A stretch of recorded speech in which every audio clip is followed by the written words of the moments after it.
இன்றைக்கு திராவிட முன்னேற்ற கழக ஆட்சியில் 525 அறிவிப்பு வெளியிட்டாங்க.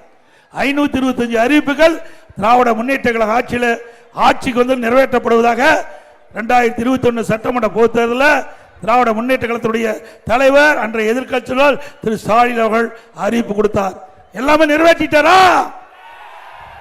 எப்பொழுது பார்த்தாலும் பேசுகிறார். 98% திமுக அறிவிப்பு நிறைவேற்றப்பட்டதாக ஒரு பொய்யான செய்தியை வெளிப்படுத்திட்டு இருக்கிறார் திரு ஸ்டாலின் அவர்களே. முக்கியமான பல திட்டங்கள் இன்னைக்கு 100 நாள் வேலை திட்டம் 150 நாளா உயர்த்துறாங்களாமா? உயர்த்தல. அது பணி புரிகின்ற ஊழியர்களுக்கு சம்பளம் உயர்வுனாங்க, கொடுத்தாங்களா?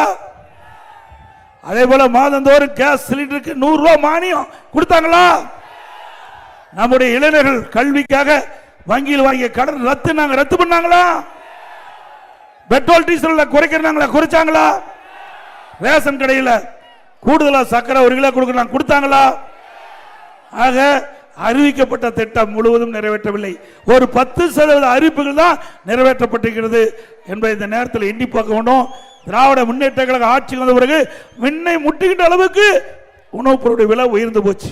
அரிசி விலை உயர்ந்தாச்சு, பருப்பு விலை உயர்ந்து போச்சு, கடல் எண்ணெய் விலை உயர்ந்து போச்சு. இப்படி நம்முடைய உணவுக்காக உணவுப் பொருள் அத்தனையும் இன்னைக்கு விலை உயர்ந்திருக்குது. இதை தடுப்பதற்கு இந்த அரசாங்கம் எந்த நடவடிக்கை எடுக்கல.